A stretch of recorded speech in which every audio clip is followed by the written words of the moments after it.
Welcome to the Wednesday, August 24th, 2022 Garrison Board of Education regular business meeting. Dusty, would you call the roll, please? Jocelyn Apicello. Here. David Gelber. Here. Madeline Julian. Here. Courtney McCarthy. Here. Kent Schott. Here. Matthew Spicer. Here. Sarah Tormey. Here. All right, to the Pledge of Allegiance.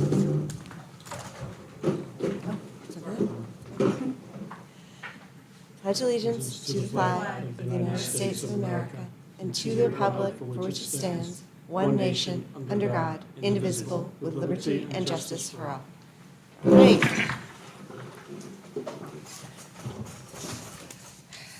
Next up, we have accept agenda changes. Do I have any suggested or recommended changes for the agenda this evening? Okay. Be it resolved that the Board of Education of the Garrison Union Free School District hereby accept the agenda as presented. May I have a motion, please? Second. Thank you. All right, all in favor, please say aye. Aye. Nays? Abstentions? Okay, we will now move on to board communications. We begin this evening with a capital project update. You're on. Okay.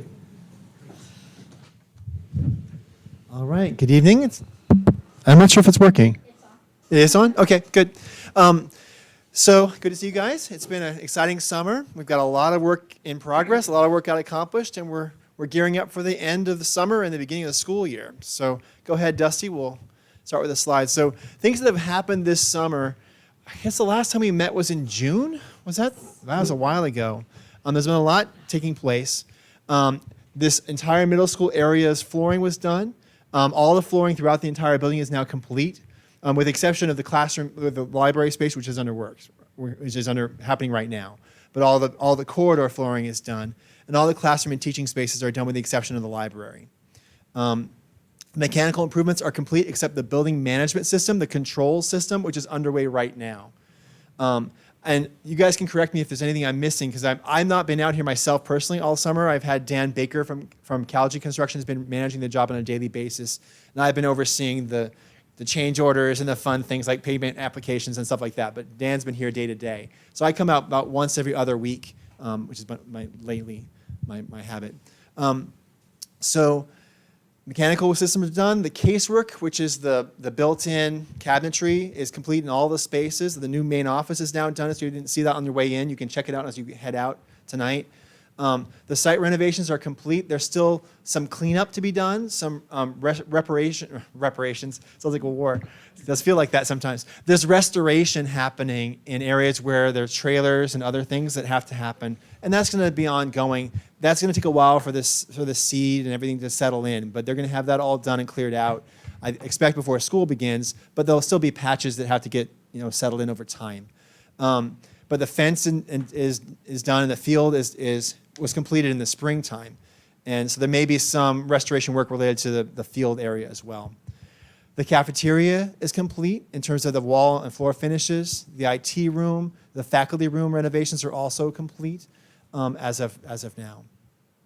Go ahead. So as I mentioned, the library renovation is still to be completed, but it's moving along. The flooring has just been, the carpet is partly installed right now, so you can see that. The lighting package, there's some fixtures, some pendant fixtures, which are going to be coming soon. And then the control system, we've made some modifications to it, and that's all going to be finalized in September. So the lights will work, but there's controls that will be happening later on. The toilet rooms were delayed by some tile changes and wall things that got cleared up with the contractor. T5 is that bathroom right by the new nurse's office location. So that bathroom is complete. And the bathrooms that are serving the kindergarten room and the music room space, those are complete. Those are to be complete. All those will be ready by the time school begins. So they're almost done, but they'll be ready in the next week or two. The mechanical systems, the heating, ventilation, and air conditioning system, that controls are going to be ready for the school begins. So we'll have full air conditioning and heat when school starts. And that control system is online based, so it can be managed here on site or remotely in the future. So we'll always be able to know the temperatures and manage that system from wherever the facilities group is. The fire alarm system is being upgraded right now. We're still using the old system, and we're moving on to the new system. All the new equipment is in, but it's just a transition of the system. So that's going to be happening in the next week or two and finalized before school starts. All these things we're listing on this list are intended to happen before school starts. The admin renovations also are being finalized right now as people are going to, as the district is moving back into their permanent spaces, hopefully before school begins.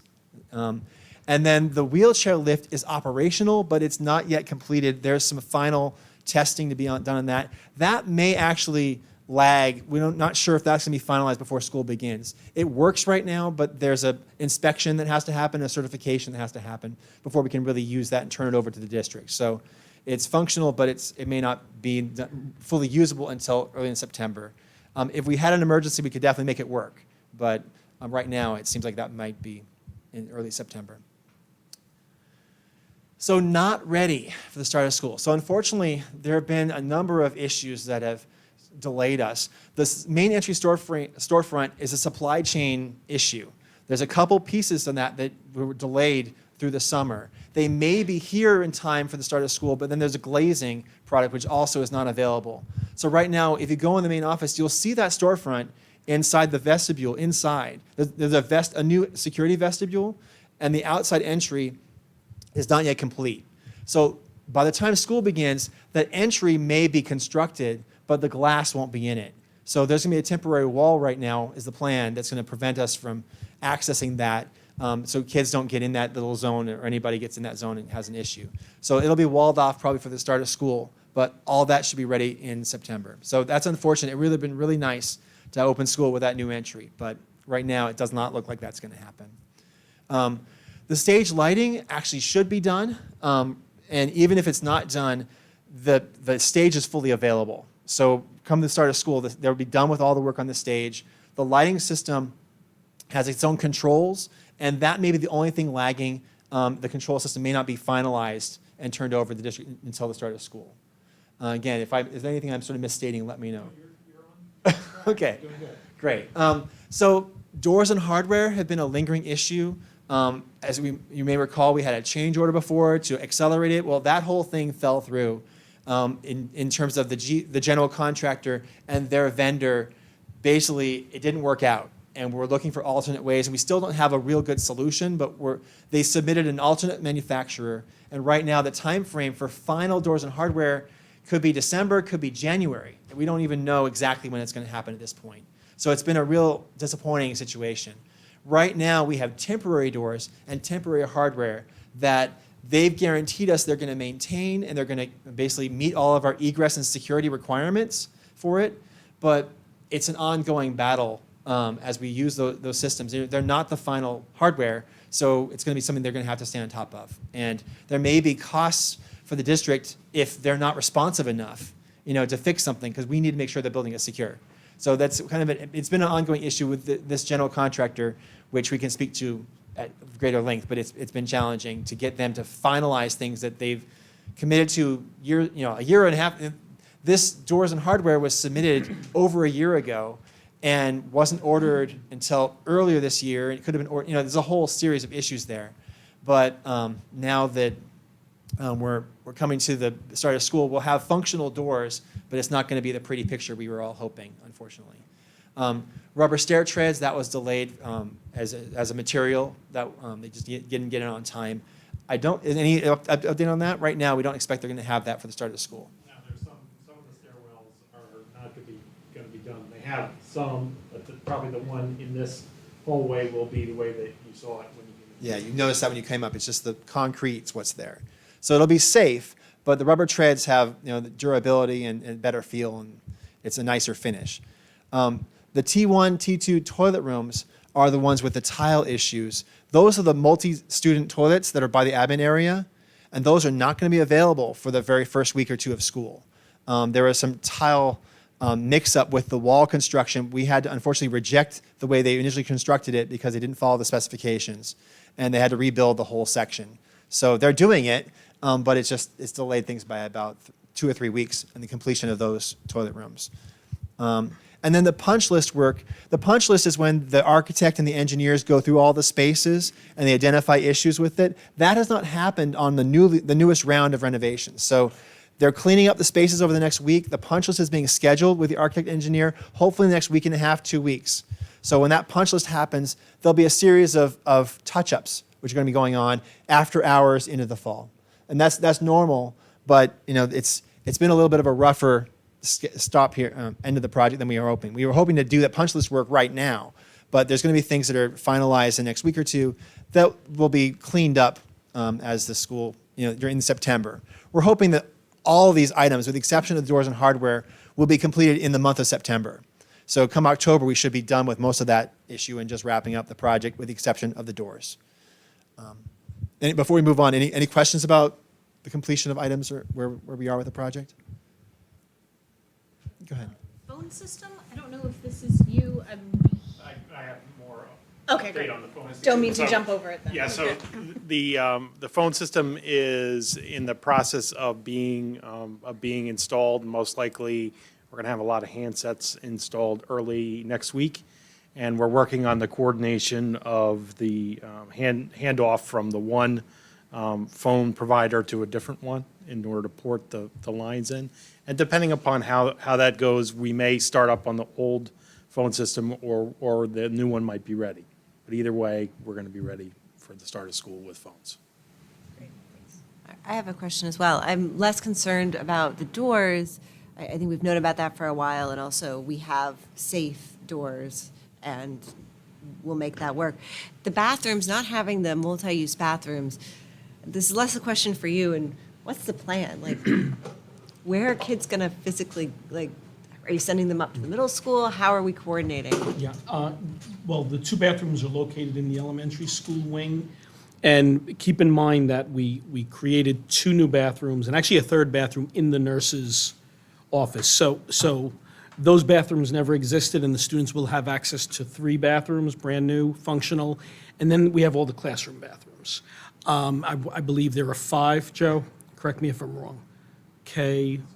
Basically K1, 2, the primary grades all have a bathroom inside. So Joe and I think this is sufficient, not ideal, we would like these completed, but certainly it shouldn't prevent us from opening up school, and the children will not have a far walk to find a bathroom. The pre-K has a bathroom in it as well. Yes. Is anybody reliant on the wheelchair? At this point, no, David. So we are fortunate. So with that lift, and if that changed, we would simply not use that space, which is one level down. We would find a new space to deliver instruction. Any update on the HVAC and the commissioning for the air handling unit? Sure. The commissioning has begun. Not the full commissioning, but they've done the reports and the logging of everything. As I mentioned, the building management system is in programming stage right now. So they want everything functional before they really officially do their commissioning. So there's going to be testing and balancing next, and then the commissioning is going to happen after that. So the testing and balancing should happen by the start of school, and there'll be also training for the facility staff on the use of the system. And then commissioning will be happening probably in September, October. It's probably going to be at least 3 or 4 weeks for commissioning. Okay, but so far everything is fine, it's as per the design. They've been and- checking in with the process, and they've been kept in the loop on all the submittals and everything that's going on. So they're aware of they're aware of the design and what's been installed and everything up to this point. But they don't want to do any of their testing and balancing until everything's functioning as per specs. And that's on the contractor. And then it gets passed over to the commissioning agent, which does all the assessments. And so we'll get, or I guess, you'll get a copy to make sure that everything, the report is 100, everything is fine. Yeah, we're going to assess the control system and our ability to manage it and adjust the things that need to adjust. Obviously, one of the big things that we want to be able to do is to adjust it, occupied versus unoccupied, and be able to adjust the makeup air and all those sorts of things. So yes. And so I'm bringing it up because this project, most of the cost is because of the new system, the air handling unit, all the new units. So making sure that they're functioning as they were intended to be, it's important. And that's what the commissioning report will show. The other question is with these items, and this is typical, by the way, you guys did a great job getting all of this work done in the summer, it is so much work. I was concerned that it was not going to get done. So to see just these handful of items that is really not going to impact the school at all, it's great. So great job. My question is, we want to make sure that we're holding retainage for the items, especially for the contractors that have not performed the work yet for these pending items. Right. And also that they're not going to come back and try to charge us additional costs for coming and installing after hours or whenever is required, so it doesn't disrupt Great. the. Excellent. Well, that's a great lead into what we're going to talk about next. And we assess the payment applications. As I mentioned, I'm still involved in the project, and I review the payment applications along with Dan Baker, who's here on site. And we make sure that there's enough balance left in their contract to deal with all those issues. We have retainage is 10%. I'm sorry, it's 5%. Excuse me. Retainage is 5%, and we also have the full amount of each of every item remaining. Typically, what would happen if things drag on after punch list, we would take the value of the punch list, everything remaining that be dealt with, and we double that value and hold that as a final lump sum amount. But we also may just pay it off. It depends. We'll make sure there's ample money there for it. Also, any other disputed or contested issue or item, we're holding money aside for those as well. There's a couple credit change orders we're looking at right now and things for work that was done by one impacting another contractor and so forth like that. So we're managing those issues as well. And I'll deal with that in my financial assessment. One last question. Yeah, go ahead. Could you make sure that we have the as-built, all of the warranties, and that the facilities team understand what's under 1-year warranty versus 5-year warranty? So I'm assuming that the entire project at a minimum is 1 year. If something breaks, something happens with the floor, and they should be able to come back and get it fixed. And then there are certain equipment and items that have a longer 5 years or more warranty. So we want to have all of that documentation and understand the type of warranties for all of the different parts of the project. Absolutely. We've been talking about that at recent meetings. The contractors are aware of the requirements. They're going to be submitting them digitally first, online, all those different items. And then once we review it and approve it, we'll be giving the books, the O&M manuals to the district. Along with that comes the training I mentioned, for the different systems and transcripts and things like that, which are required as part of that. So it's all together, and that's our job. As Sam said, that's part of it. And that may not happen in September. All that stuff sometimes takes a little while to get it all together. But hopefully, by early October, all those things will be 100%. Because the commissioning report is going to be part of that package as well. I want to confirm also, all of the additional work will happen after hours for school, correct? Correct. Yeah. I mean, we're hoping there's not much additional work. The punch list stuff should be pretty straightforward. Okay. But these toilet rooms are going to take some effort. And that when the doors happen, that will be scheduled at the district's convenience. If they're ready, we'd love to do them over the winter break. But if it's not ready, it'll happen. Whatever time frame works for the district, because we don't want to be in a situation where something like that is half completed. We want to make sure it's done fully in one effort without impacting you guys' operations at all. So that's on them, and they know that, and we're going to be holding money for all that to happen. Unfortunately, it primarily affects the GC's contract. There may be we'll have to review if there's an electrical piece to any of that, but we'll hold those contracts open until all that is resolved. Okay, so change orders. I don't know if you got a chance to review this packet in advance. There are quite a number of them that have been queued up for a while and involved in this summertime construction. So one of them is additional signage. That was things that were requested by the district. Those signs are beyond what was in the contract. They're going to be actually installed by the district, but provided by the contractor. That saved us a sum of money, a couple $1,000 to install it ourselves rather than have them do it. And they just stick on anyways. It was not a hard thing to do. The CPSE room renovations, 20B and 20C, those are the offices, new flooring and finishes in those spaces, painting. They just needed to be freshened up. Everything else was done, and those spaces were left behind. So the district elected to add those in, and the price was a good price for that work. The attic access hatch reframing was basically a structural issue that was discovered once we were working in that space, that we had to widen the hatch to allow the access to the units upstairs and the ladder to function as designed in that space. So reframing was required because of the way the structure was set up. The teacher's lounge grill, another discovered condition where there's a wall situation with a heater unit behind that was going to get buried. We had to be access to that unit so we could get heat flow in that space.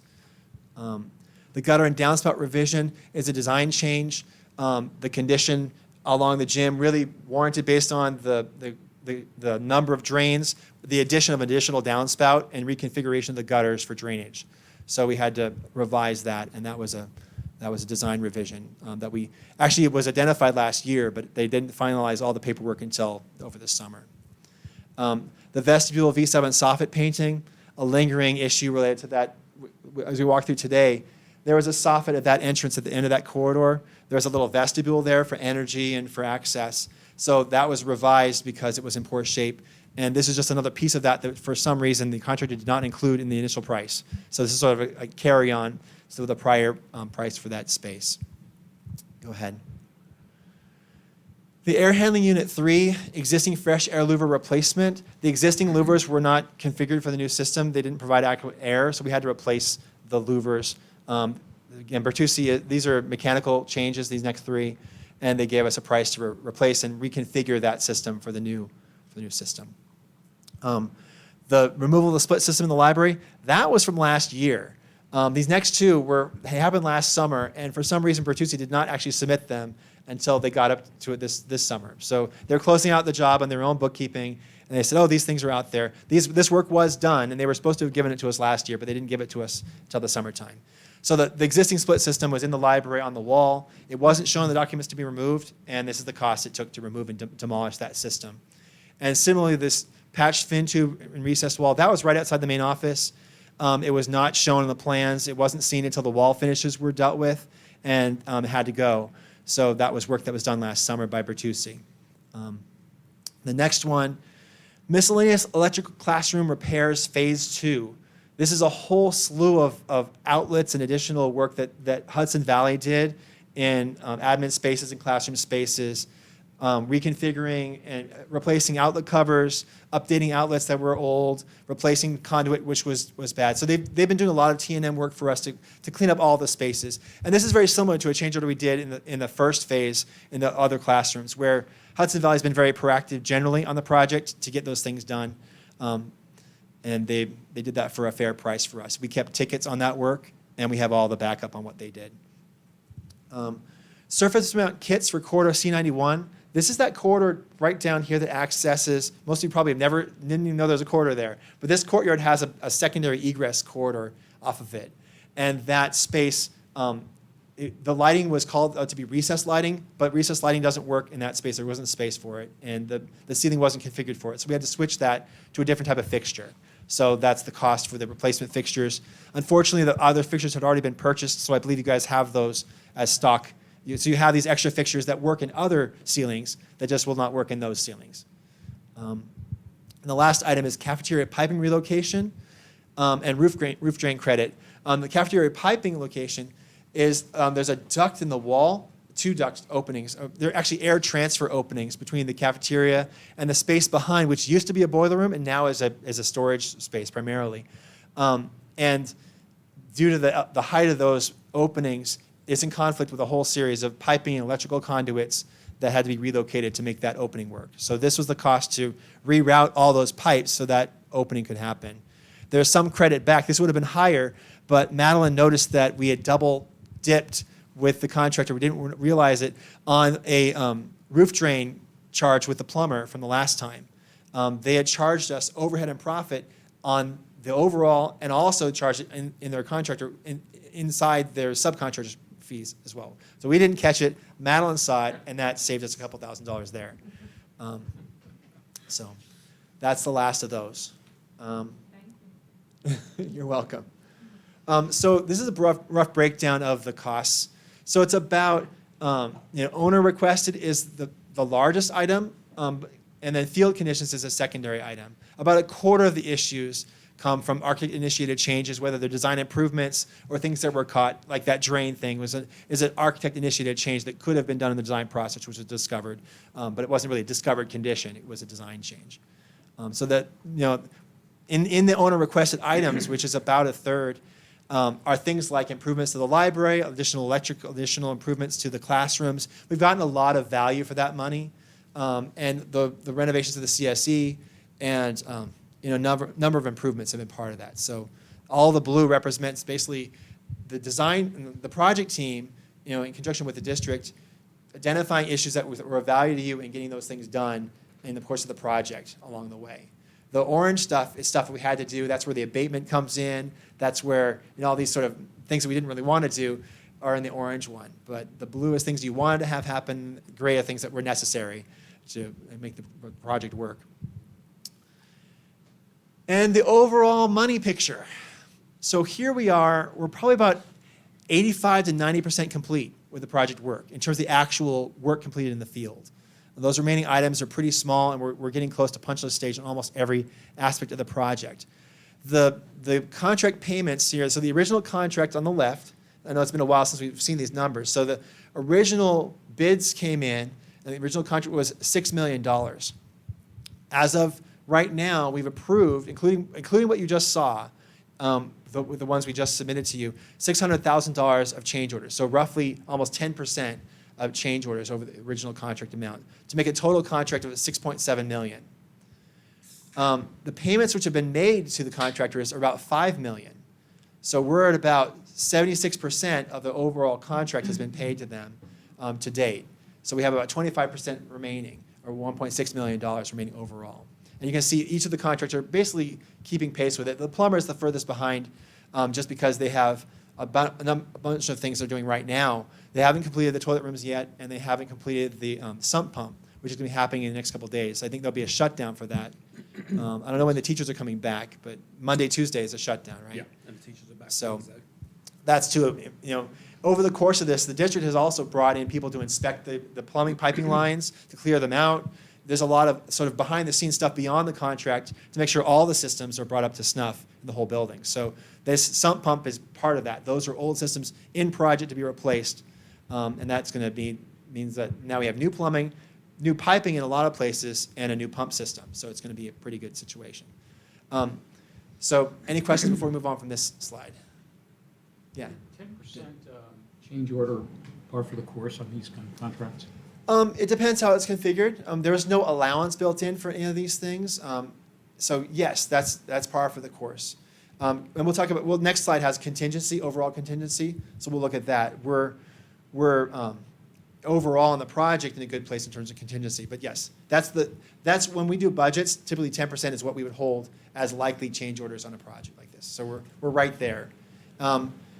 In this, let's go ahead to the next slide. There's more to say on that. So this is the overall budget. So let me make sure I can speak to this properly here. So we already have prime contracts, so what we spent, what's pending. Edutech is another line. That's the telephone data security. When you ask about the phone system, they're the ones who are providing that system. We bought all the train equipment, and that hasn't worked out exactly as well as we'd have liked. That's created some additional costs, which we've dealt with along the way, in terms of integrating the train equipment with the mechanical contractor scope and the electrical scope. In between those things, it's been more challenging than we expected. The project soft cost is all the other fees. So architect fees, construction management fees, asbestos testing and surveys, and all those things are in project soft costs. So our budget is 9.9, and right now, with what we spent and what's pending, potentially pending, we're at 9.6. So that includes all potential change orders and costs that we are aware of on the project. So if we go back to that 10% includes not only current change orders, but potential change orders that might be coming in terms of identified expenses with contractors, potential claims or contested scope of work issues. All that stuff is included in this number. And we're getting to a point where there's not much discovered conditions. There's not a lot that we don't know about what's happening. So all in all, from our overall budget contingency budget, we're 300 million, that'd be nice, $300,000 below where we needed to be. We're on budget with the project. Go ahead to the next one. I think there's, go ahead back. I'm sorry, I thought there was another financial one. Any questions about the budget at this point? Okay. Question. Yeah. 10% is actually really, really good for a project like this because of the existing unknown conditions. So seeing that we're ending at a 10%, a little slightly higher than 10% No, is. slightly under 10%. Is slightly under 10%? Okay, including the change orders that was reviewed? All the spending stuff. That's amazing, amazing news, Yeah. yeah. And I'll just add, you know, the project was managed well. It really was. And Joe and I, you know, when we talked about potential enhancements, things that were not included in the original scope of the project, we were mindful. We kept pressing Eric for the numbers and to see how much contingency was there. And before we approved an enhancement, we made sure, you know, we were within our contingency. So we felt comfortable. And, you know, it's an older building. And there were things that it made sense to tackle now. And we're glad we did. The rooms look beautiful.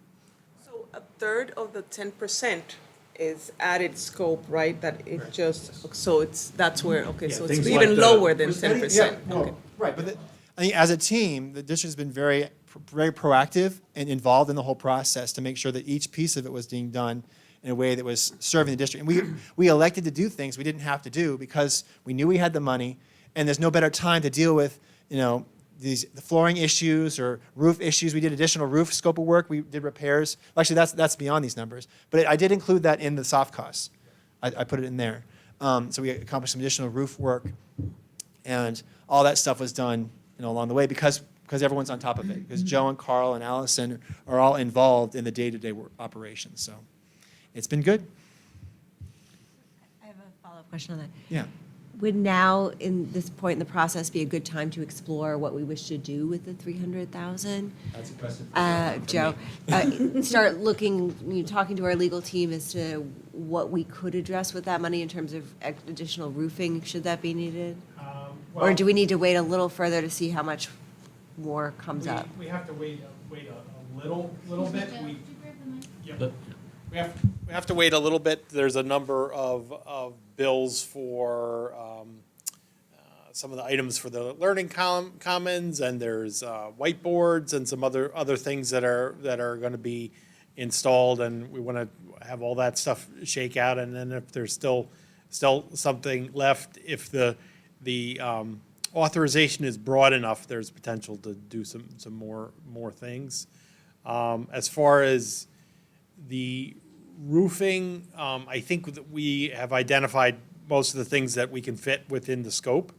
My thought with roofing is I know that there is still some immediate needs for roofing. I am hoping to get some money from some grant applications for some other things that we're working on that we could put towards capital expenses for the next year or so.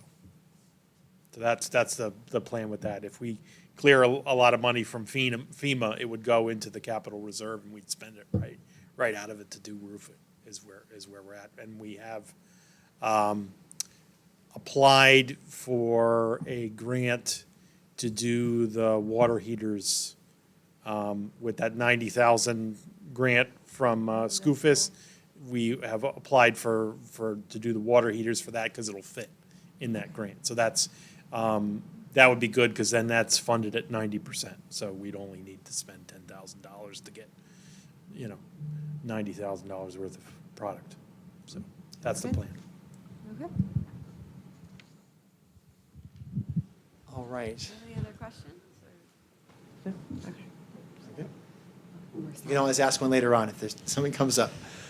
Okay, so the schedule right now, we're still on track for substantial completion before school opens in September. The substantial completion of all the areas except for those few items we mentioned, like the toilet rooms and the doors. So in September, the main entry vestibule will be completed, 100%. The toilet rooms will be done. October, the library and stage lighting and punch list items will be 100% complete by the beginning of October. I think all these actually have been accelerated since I made this last week because we learned more at the meeting, and I think we're in better shape than I thought we were. Wood doors and hardware, we're hoping for December, but that's a tentative one. I really would love to get that done, but we don't know until we see it. We don't believe it until we see it. So we're on track for this project. Obviously, the school will be opening on time and all those good things, but unfortunately, the toilet room is going to be a little bit delayed. But beyond that, everything will be functioning fully at the start of school. I think that's my last slide. Is it? Thank you. So will you be joining us one more time, a couple more times, Yeah. right? Okay. Yeah, we'll be here. We'll save our We big won't, thank you. not ditching you. We're going to be around until Okay. we'll see this thing through, one way or another. Well, thank you for all your work this summer. We All right. appreciate it. Yeah, thank you very much. It's great to be here. Thank you, Eric. My son got back from the hill. I hope you had a good hike. Thank you. You too. Okay, we're going to move on now to the public hearing and approval for the 2022-2023 district-wide safety plan. At this time, I will open the public hearing for the district-wide safety plan. I will ask Mr. Albano to provide a brief overview of the proposed plan, and then I will open it to questions from the board members. Following questions from the board, I will open it to questions from the public. Okay, I'm going to turn it over to you, Carl. Okay, thank you, Sarah. Once a year, all school districts in New York State must complete a district-wide safety plan. This is a requirement, and a public hearing is part of the requirement. And then a submission to New York State, an approved plan and a submitted plan by September 1st is also one of the requirements. The plan that I shared with the board about a week ago is very similar to last year's plan. Of course, we update emergency contact information and things such as that, but there are very few changes other than new people and new places. The plan is intentionally not too detailed because there is a second plan required by all districts, which is a building level safety plan. That is much more detailed, much more dense, but that is not for public consumption. That is due to be submitted to New York State by October 1st, and a new requirement with that plan is for me to review it with the Board of Education, but in executive session. So one of our September board meetings, you will take a closer look and review with Joe and me. We will take a look at that more detailed plan, but for obvious reasons, we don't make that available to the public. This plan is posted on the website. Right now, it is in draft form. If the board approves it this evening, then it'll be submitted, and we'll have the formal plan on our website. There is one new requirement that I did want to just bring to your attention. There is a requirement this year to have what is called a pandemic plan, basically. Now, it seems as the pandemic seems to be fading, a lot of people are questioning whether or not this is relevant. However, it is still a requirement, so Putnam Northern Westchester BOCES supported all their districts by giving us a template, and we did add that in board docs along with the other plan. Basically, what it does, it just talks about requirements from New York State in case there is a pandemic, in case we had to go back to remote learning, which nobody even wants to think about, but what we would do. Essential positions, those who would need to be required to come in, compared to those who are non-essential and could potentially work remotely, what the district would need in the way of PPE, in the way of accommodations, in the way of technology. That is all in this addendum, which is our pandemic plan. We're all hoping we never need to use it, but it is there and it is an additional requirement. But other than that, I think this is pretty, like I said, pretty standard and pretty similar to years past. So I'm happy to take any questions from board members. We don't have an audience. Yes? The quick question I have is on page 19 in the ICS roles and responsibilities, Michael Sammartano is listed as the Public Information Officer. And Yes. unfortunately, we will be accepting his resignation later this evening. Yes, good catch, Courtney, and yeah, this was a recent development, so we will replace Michael let me give that some thought, but we will have, a public information officer. It'll probably be one of our admin team. Other than COVID, does anybody remember or recall the last time that the emergency system was invoked or was relied on? We have had emergency dismissals. Mostly, I believe it was due to transportation issues, if I'm recalling correctly. For example, if a bus run can't run because there's downed trees, we have to keep the kids here. And one of the really big issues that came out of that, if I'm recalling correctly, is how do we communicate that effectively out to parents? Where are your children? How do you access them when roads are closed, when buses aren't running?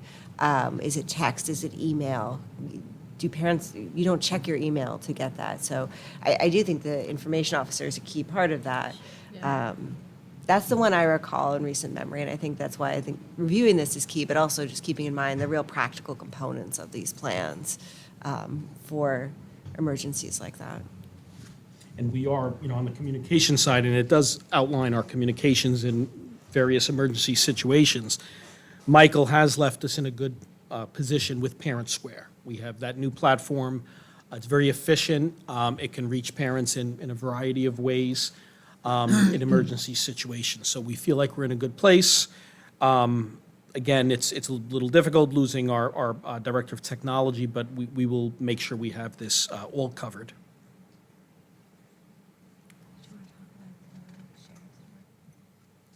Sure, with the camera access. Okay, so not specifically part of our district-wide safety plan, but something that I did want to bring up to the board for consideration. I've met a couple of times with Sheriff McConville of Putnam County Sheriff's Office, and even our neighboring districts in Putnam County are considering giving access to the Sheriff's Department to our surveillance camera systems.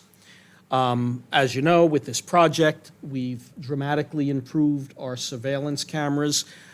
Basically, we have nearly every part of our school property. I think we're roughly 8-acre campus here, with the exception of across the street of the athletic field on this main campus. We have a 360-degree view with our camera system, and the new cameras are excellent. Very clear picture, night vision, so you can see things that are happening at night. We also have internal cameras in key locations and main entrances and things such as that, and corridors. Not in classrooms, of course, not in bathrooms, but in throughout the building. So the sheriff thinks it would be a good idea, and so do I, for them to have access in emergency situations only. So that means that we would install software, our camera software at the police department, and if there was an emergency situation, the police would be able to log in and view whatever was occurring in real time. If there was something happening after hours, like a burglary or something such as that, which again would be very unlikely. However, these things do occur. You may recall about a year ago, there was an incident at the gas station across the street on Nelson Road. The police did ask us for access to the cameras at that time. We did grant them access, but it was the old camera system and the quality really wasn't there. With this new system, we would be much more helpful to them in a situation like that, or if there is an incident on 9D. We have really good coverage. So I did include in your last update a sample intermunicipal agreement. If the board was open to something like this, I think the next step would be to work with our attorney to draft an intermunicipal agreement that really outlines the terms and conditions and is explicit about when and under what circumstances the police would be able to access our cameras. And the sample that I gave you, if you got a chance to take a look at it, it differentiates between the external cameras versus the internal. So the external, for example, if something were to happen on a Saturday or Sunday on 9D, the police would be able to go in immediately if they had a situation, an accident or something that they wanted to view. Internal, there's more restrictions, and so that's why that sample I liked.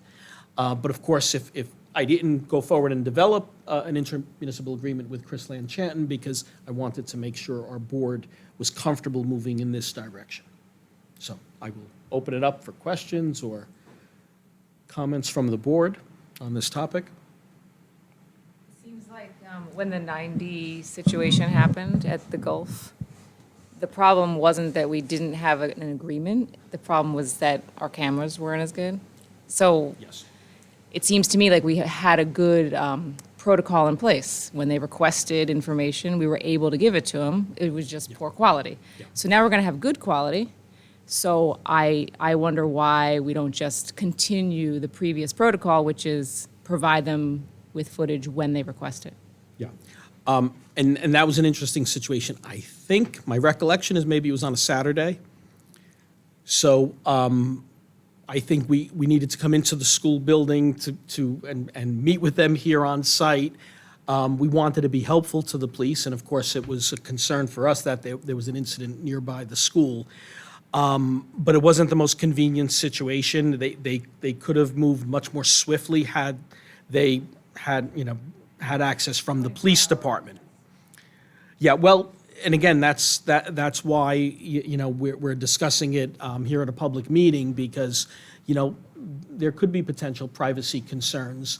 And there is a bit of a leap of faith here in trusting our police that, only a select few officers would even, have access to that software. It would not be on every police computer. There would be, certain computers that have the software, and the login would not be shared with everyone in the sheriff's department. It would be a select few. They would need to get permission, and the circumstances would need to warrant it. But you're right, we have a protocol, and we certainly could take the position, look, if there's an incident, ask permission, and then we'll take it on a case-by-case, Jocelyn. That's one option. So I think given everything that's going on nationally with school, having live access during a major public safety incident, I think it's fine. Anything else but I'm concerned about for the privacy of our students, for the privacy of our staff. We want the school to feel safe, and at the same time, everyone feel comfortable that they're not being watched. So I think we have to discuss it a little bit more, but definitely I see this, it should be fine during any major public emergency. Do you mean a public emergency, like on the external cameras or internal? Because I think, Both, Right. right? Because if. but we're saying that they're and treated we will- differently. Right, there is protocols. We will not say no if they're doing an investigation, but they can follow the current protocols where they make a request, they come and they look at the footage, or we hand over the footage, right? And that's just for discussion. Right now, I feel very uncomfortable with giving access for any other time that is not an emergency. Just a fact question. Oh, sorry. If this system were operative in the Uvalde situation, the system you're talking about, is there a reason to think that the outcome there would have been any different? I mean, I'm trying to understand yeah. the system. Well, that's a complicated question because there seem to be a number of breakdowns in the police response in Uvalde. I think what is without question is being able to view in real time an emergency situation would be a huge tactical advantage for a police department. So in that case, there, let's say that this system was operative in the school there. The cameras would have picked up the shooter better? yeah, absolutely. So if that were to happen here, the cameras would be able to see, where that person entered the building, maybe potentially be able to identify the person if, or at least see what type of weapon they had. These cameras are high quality. But in that situation, remember the person ended up in a classroom, and we don't have cameras in our classrooms. So at that point, you would not be able to see. But I do think it would be helpful, in speaking with the sheriff, there's no question that being able to see, what is happening in real time is a huge advantage for them in dealing with any situation. Are they not able to see that right now at all? So if there was an emergency and you call, and They you have no called- access. And you called the police, they wouldn't be able to see it. It would have to be retro. You'd have to be watching it and say, there's someone there, there's someone there, there's some, Yes. Yes, right now, they have no access. The only people, it's just our admin team, and again, remember, we just set up this system, so we're just becoming familiar with it, but, Joe, myself, Allison and Mig, we have access to the system, but we have not shared it with the police. I would feel personally that if something did happen and we hadn't granted them access that could have helped in the moment, we would go back and kick ourselves as like, they needed that. What I would like to see in any legal agreement, and I'll take a closer look at the sample, is, it's only for emergencies that they can access the interior hallways of our building, which is the only place we have cameras.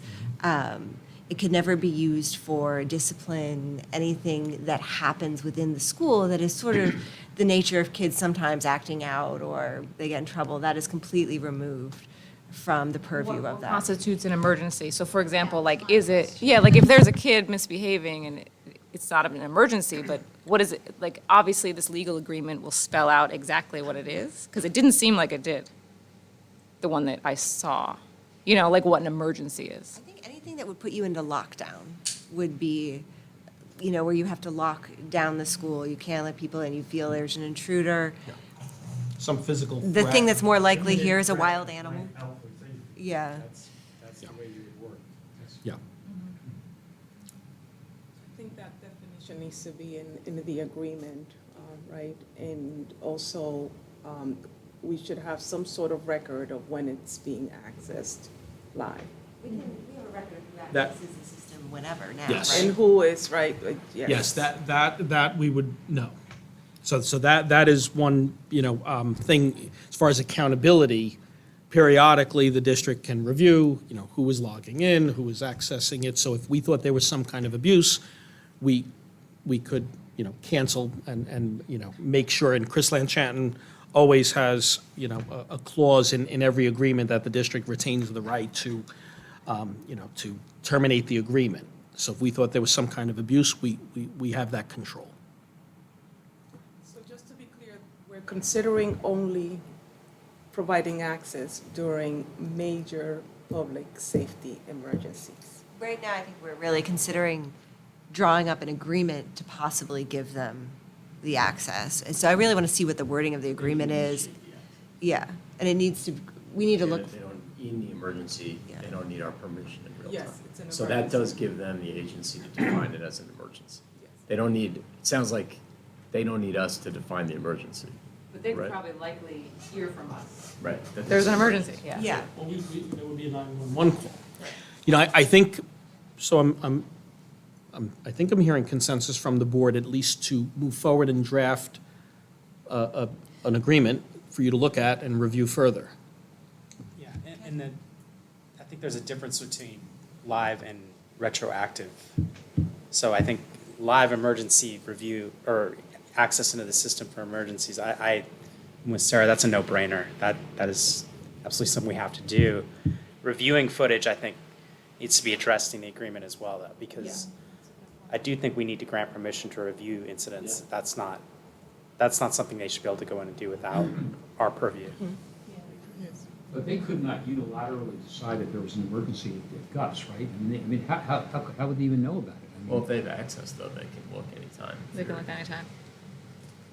That's why I would want, my question was gonna be what constitutes an emergency? So that it was plainly spelled out, so that only that declaration would give them the permission to log in. They can't just log in if they're bored. The only other thing is, obviously we're talking about, the most horrific, worst-case scenario. A couple years ago, there was a terrible traffic accident right before dismissal that happened on Route 9, and it threw, all of transportation into upheaval. All the roads were shut down, not just buses, and so parents were also panicking and saying, okay, I'm just gonna come pick up my kid. There was a communication issue, the school wasn't able to get all the information out there to say, no, everybody needs to stay put, and that would be, so that's sort of where I'm actually thinking about in terms of an emergency, and I wonder how that would play out if the police would then, would automatically log into the external cameras to view traffic, what our parking lot situation is, or if, they were obviously handling their own. Well, let's go with a hypothetical, but again, not something similar happened. Let's say there's an armed robbery at the gas station, and we're not aware of it. Lock down though, right? If Well, we become aware of it. But the police probably would be aware first. Right. So I guess the question is, the external cameras, do they need to call us and ask permission, or is it to our advantage for them to log in immediately, try to determine what happened at that gas station? If there is an armed, armed robber on the loose, that they could apprehend the person more quickly and more swiftly. Again, if they call us and say you need to lock down, I think at that point, my instinct would be if there is somebody with a weapon near the school, you're in a lockdown situation, they can have access immediately. It would happen all at once. Yeah, it all happens together because you have children in the building with someone with a weapon. But I would also say that if there's an armed robbery at the gas station, they should be able to access the cameras at that point without, even if it's a Sunday in the morning. I don't think that Yeah. we need I don't know. I don't know that I feel comfortable with the school having school cameras that monitor the public streets, and I don't know. When the school's not in session, I guess the fundamental question is, why do we have cameras? Do we have them to protect our students, or do we have them to protect the community, right? And those are, if it's to protect the community, then yeah. Armed robbery at the gas station, you don't grant them access to the cameras, then that individual goes and kills someone on school property or maybe across the street. How can we consciously say, no, you can't look at our cameras to try to? I don't think we would say you can't look. I think we would say, just saying- here, look. I No, thought you I were think just- they would call us and be like, there's an armed robbery. I would just I say don't think it's that we not, need to- I don't think we need to grant permission in a case of. I don't know. I just feel like, There's no what's the situation point in of which we our would say no, so cameras? why create the? Why create the hassle of having to get a hold of the administrator off hours? I think a lot of this is in the writing of it. I mean, I I really do. agree. I think, If it's an emergency. yeah, I mean, if they understood that there had to be a fairly high standard for them to initiate access to the camera, and that's going to be reviewed. I mean, suppose that, I don't know, whatever, something happened, two kids were screaming at each other, and some guy was looking at I can't even imagine, trying to think of a hypothetical, but, I mean, if we're going to grant them the opportunity automatically to look at cameras, then they've got to be have to be subject to review of the appropriateness of what they've just done, right? I agree. I also feel like there's two issues here, and on one of them, I think we're a little bit far out on our skis. One is, the one where I think we're generally in consensus is real-time crime prevention in an emergency, violence prevention, threat prevention. The other is investigative, and I don't even know enough about the law, but my instinct is that's not our purview anyway. Like if cameras exist of a crime that was committed, I assume the police can gain access to those cameras, whether they're privately owned or not. I'm speaking out of turn with humility, but my instinct is if they have a justifiable warrant, they don't need our permission for that. So I would just table that discussion about retroactive investigative purposes, because if they ever want the cameras, they can get the cameras. For real-time access to an emergency, I feel like that's what we're discussing, and I would say, yeah, they should have real-time access in an emergency. Yeah, I think the point was made by somebody, we're never gonna say no. If they call us and say, we need your cameras, we're not gonna say no, so why would we put that in place, period? If you're afraid of them abusing it, then that's certainly, but like, I'm trying to, scenarios of like abuse, then that's a completely different ballgame, and that's assuming that they're going to abuse it. Also, abuse, again, I think comes under the umbrella of investigations. It doesn't come in, I don't know how you would abuse a camera in real-time emergency. Like I think that the fear of government power and police power would be about the police deciding they wanted to investigate something that other people didn't want them to investigate, or getting involved in internal school affairs, or, whatever people are afraid of them doing with overreach is all about retroactive use of a camera to sort of look at a previous incident. The abuse question, to me, is not particularly applicable in the real-time crisis. That's just about having information in order to be able to stop the crime. So it's particularly convenient because I don't even feel like we have a say on the former anyway. It's not really our say. If the crime is committed, they're not going to say, well, the school doesn't want, the judge has the jurisdiction there, not us, right? If there's a crime and they want to investigate it. So those are larger societal issues about, surveillance abuse, but. I also come back to it is a question of we have faith in the law enforcement. We have a good partnership with them. Currently, they come, they help us when we ask. When there are threats, in terms of like when there are threats at other schools in the area, and we ask for increased police presence, it's immediately provided to us. And there's open communication right now that I think is really beneficial to both the school and the community together. Yeah, I would agree, Sarah, with what you're saying. That they've been proactive in a number of situations where there was no real emergency, but an incident occurred, in a different state or a different school, and it was, heightened, anxiety maybe in our community, and they proactively sent a police car, increased their patrols. They don't have to do that, and I've worked with some police departments that basically would say no. At that request would say we don't have the resources. The sheriff's department has been very responsive every time Allison or I have reached out to them, just for what it's worth. Is this something that we can poll the parents just to see if they have any concerns with this, right? Just before, and we know we have to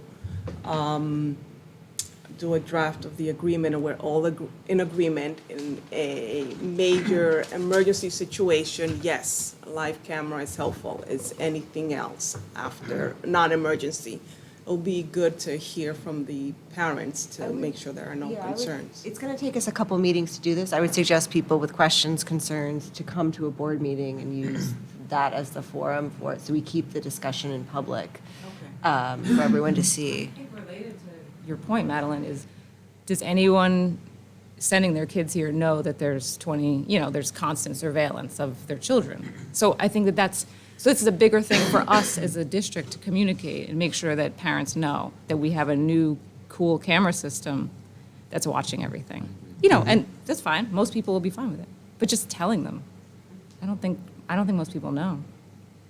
I have a funny perspective on this. Having woken up in London this morning, everything's on camera.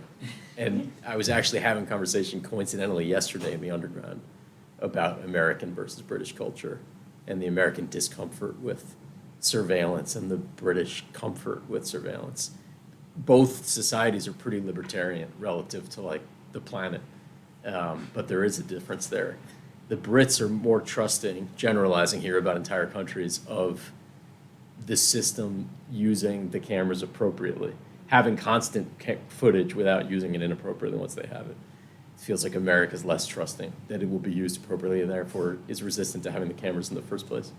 Doesn't mean either one's right, but it's just in my head because I was just having this conversation, seeing all the cameras on every corner of London, watching you all the time on closed circuit TV. I know that there's a perspective here of like, parents don't want this. I actually think there's a perspective that parents absolutely want this. I agree. Yeah. And that this is like, let's get this agreement more quickly to protect our children is probably the sentiment, I would don't guess. think most parents know. Right. Did you, I did not know that there was cameras in the Part of the building. capital project, though, from the beginning, Yeah. all the cameras. I think it We've helped had with Of course it is, but Yeah. only we 7 know. Like, most parents don't follow it and understand that we just put in their surveillance system. It's fine, just tell I think them. it's part of what one of, the was initial one of the vote, things that actually. really Like, it pushed was like it, one of the yeah. headlines of the first vote for the initial 10 million. I think a lot of people talked about, they were voting for it because that was one of the items. That was one of the line items. People the wanted security more. of Minor cost of a surveillance system Yeah, is no, worth for a sure. $10 million People- cost of a capital project? I honestly think a lot of the people voted for the headline of having, I mean, people, this is, anecdotal, but I heard from a number of people who were excited about having camera surveillance, and everything else got sort of like folded into it. And the new vestibule entering, Yeah. like the doors So to are Donna's key. point, maybe then you should survey the parents. But what are we I surveying don't for? know. We're not We're doing not this. gonna, I don't think, I I mean, mean, I'm We're a gonna get a little, range of opinions, and I Yes. don't think. I think it's a board level decision. They We're- elected us to the do worst this. possible outcome. I mean, Yeah. that's what I mean, the worst case scenario has got to be part of the way that we see this. I mean, which is the emergent, and of course we're going to be okay with it, right? I mean, why would we not be? In a live situation, I'm just, would you want to be on the Uvalde school board and have people ask you why you didn't do everything you could have done to, They're meeting tonight. in Uvalde? The Uvalde School Board is having a meeting tonight But- about their safety. Well, I mean, plan. so that part of it, I just think that the police need to understand that this is limited, that they have to be subject to review when they do exercise this authority. I think they do understand. I mean, I just Yeah. feel like these are deep constitutional issues that, I feel like, I don't mean to belittle the point. If anything, I'm amplifying it. I feel like they are more aware than we are of the limits of what they're allowed to do with footage. I mean, I don't want to be overly trusting or naive about anything, but my sense is there are very clear ways in which people are allowed to be surveyed. Everybody has a ring camera in every community, Right. every crime. Like, we're not London, but we're pretty. we're getting there. Yeah. And so I don't think this is, I think you're right, Matt. I don't think that this is anything they're even thinking. And if there was ever a sense of abuse of privacy, I think we would be reactive to that, if we felt that this was abused. But I don't think we need to preemptively, I feel like we're being more preemptively reactive to the less likely scenario. Like the more likely scenario, leaving the unthinkable aside, but things like traffic accidents or falling trees, those things are the far more likely scenario that we should absolutely be ready for. The less likely scenario to me is abuse of power. How would our If that cameras happens, capture we should be traffic ready to do, what's that? Do our cameras show us traffic Or accidents? Yeah, or there's a Yeah. fire in The- the the- back, I don't know. but The I'm just quality saying, is, like, is much better. whatever the emergency I think it's gonna be a bear, is but way more likely seeming to Actually- me than I mean, some I abuse of think that. that, Courtney and I were driving over tonight, and there's a lunatic on 9D who's driving crazily. Now, I suppose that the camera would pick that up, right? Yes. And Yes, and so will the municipal ones that are all over 9 days as well, yeah. I just don't want to worry more about the less likely event. Like, I'm ready to react if if this happens and then suddenly we're like, God, this feels like privacy is being invaded and people are being betrayed, then we as a board can step in and say, boy, what did we unleash? But that feels very remote to me. And it feels like we're worrying more about the remote thing than the thing that's actually going to happen, which is we're going to have emergencies in which real-time footage is going to be helpful over the next 10, 20 years. And I don't mean, again, the unthinkable, although we should prepare for that, but things far short of that where it would still be helpful, like what happened a year ago at the gas station. All right, in the interest of time too, though, I think we're at a point where we're going to get something drafted from legal. We'll go from there, see what it says, put that back on the agenda, have another discussion. This is going to come in steps, and we'll keep going from there. Okay? Thank you. All right. We're still in our public hearing, though, so please I'm going to open this up to the public now. I know, yes, the camera may not show it, but we have some empty chairs here this evening, I bet everyone is away and enjoying the last few weeks of summer. So, at this time, I'm going to say I welcome questions from the public. However, I do not believe there are any additional questions from the public, so this concludes the public hearing on the district-wide safety plan. Okay. Next, we're going to move on to the discussion and approval of the 2020, I need to go back to this. Oh, excuse me. Yep. Be it resolved that the Board of Education of the Garrison Union Free School District hereby approves the district-wide safety plan for the 2022-2023 school year as presented. May I have a motion, please? So moved. Okay. All in favor, please say aye. Aye. Nays, abstentions. All right, next we're going to go on to the discussion and approval of the 2022-2023 Code of Conduct. Be it resolved that the Board of Education of the Garrison Union Free School District hereby approves the Code of Conduct for the 2022-2023 school year as presented. May I have a motion, please? So moved. Second. Okay. Before we move to a vote, Carl, do you want to speak to the Code of Conduct? I believe it's similar to last year's big Yep. change. Definitely.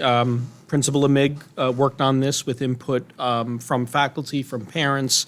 You may recall back in the spring. So it is an updated code of conduct that the board approved last spring. This is an annual requirement, though, to approve it every year going forward. The only change that was made, there was a section on compliance with mask wearing that is no longer required, so we did remove that. Other than that, it is the same plan as last year for the board's consideration. Do you have any questions or comments regarding the Code of Conduct as presented? All right, if there are no questions or comments, let's go ahead and move to a vote. All in favor, please say aye. Aye. Nays, abstentions. Next, we're going to move on to one of the most exciting things, the discussion and adoption of the district policy manual.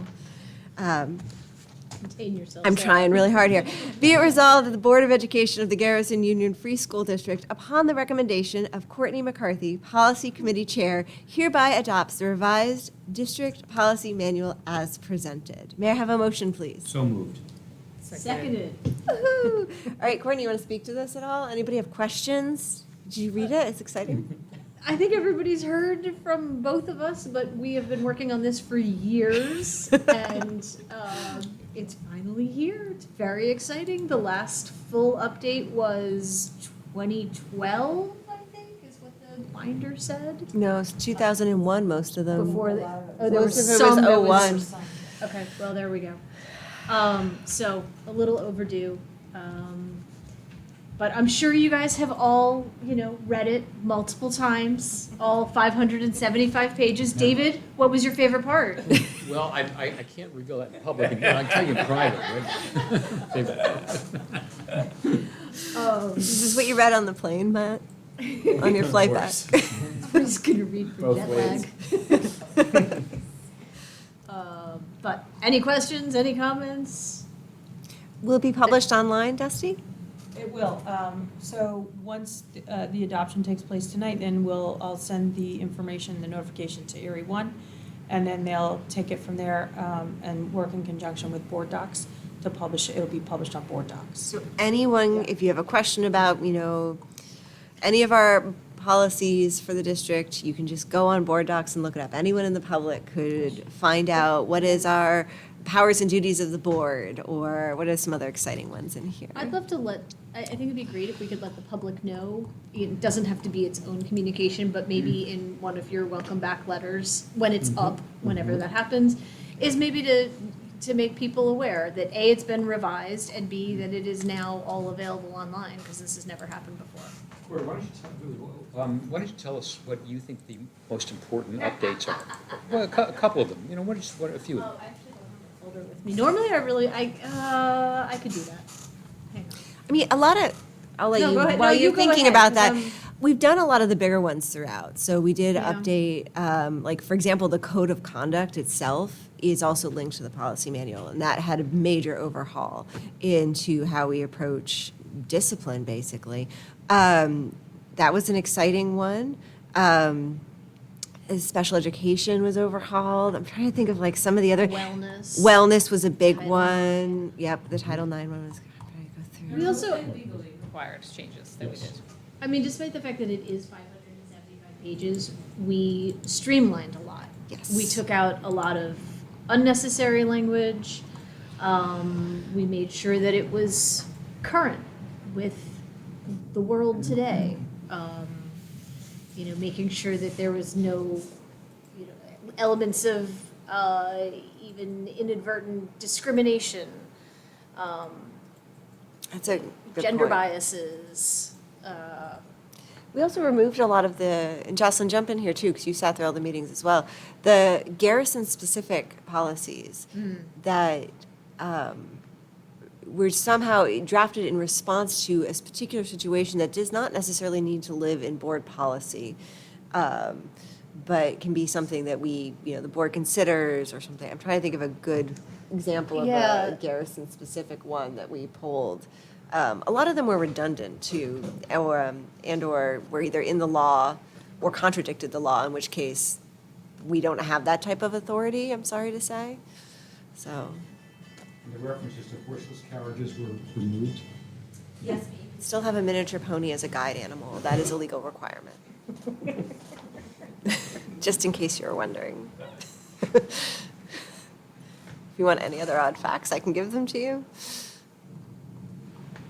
All right. That's all I got. Okay. Then we'll move to a vote if anyone else has any questions.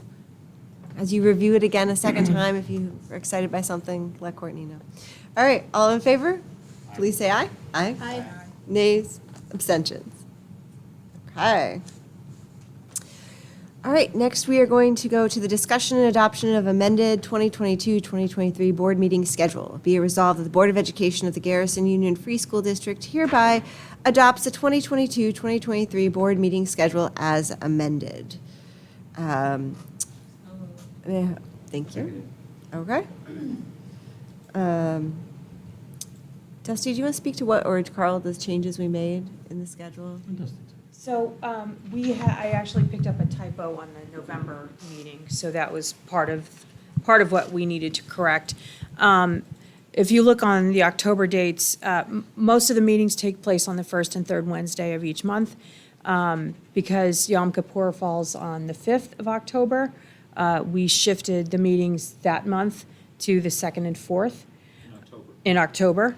And then for November, December, January, and February, those 4 months will only have one meeting unless the board deems it necessary to call an additional meeting for whatever reason. And then we have the 3 meetings in the month of March to focus on the budget development process. There's one meeting on a Tuesday in April because that's always the BOCES budget vote. And that's really the gist of the changes. Any questions? Can I ask a question? Sure. The November, December, January, February, will that be the first Wednesday or the third? So November, in the November one, it's the 16th.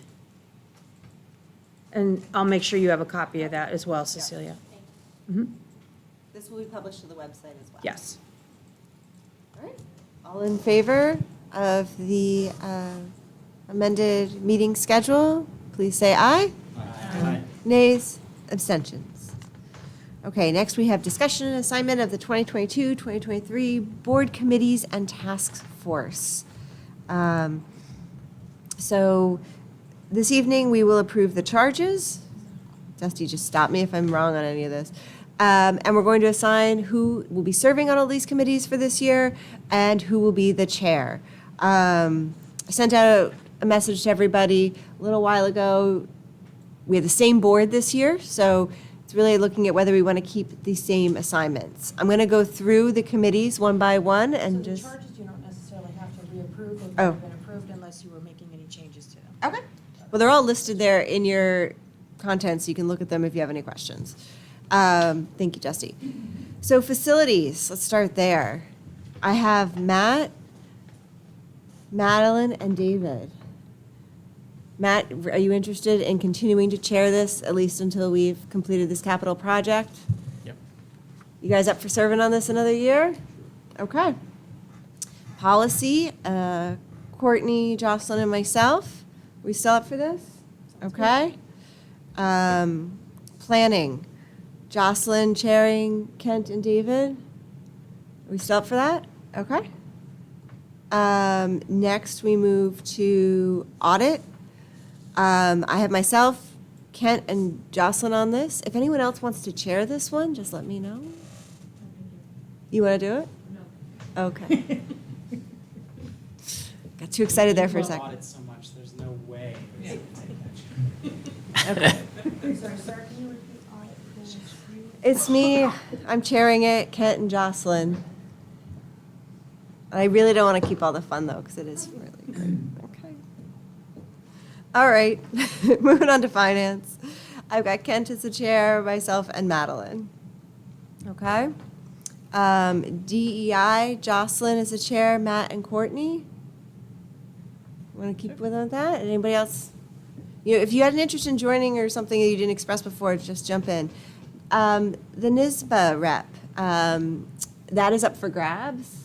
If anybody is interested in taking over that position.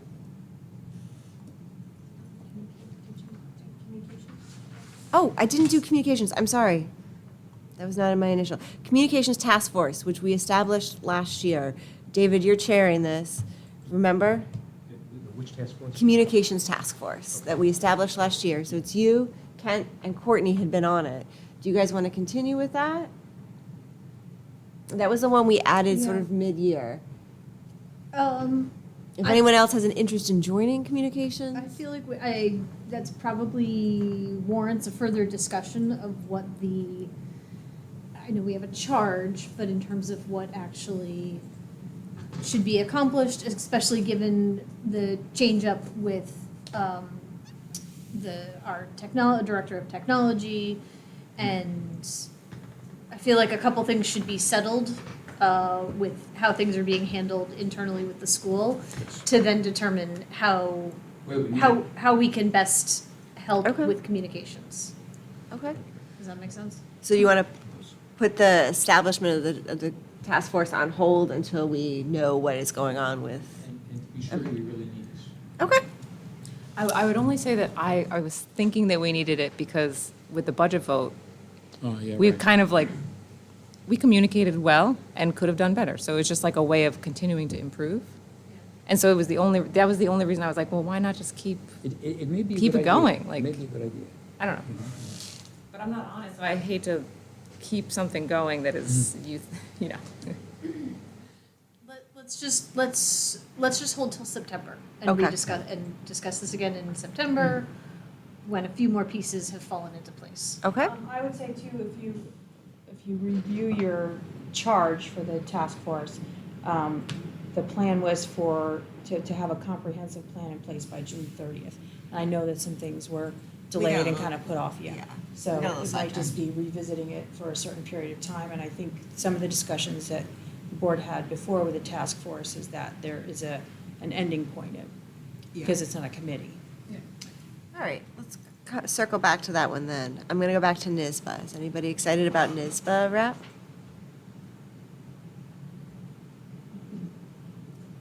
I can continue. Okay. She's already saved us a couple of $1,000 tonight. I'm really sorry.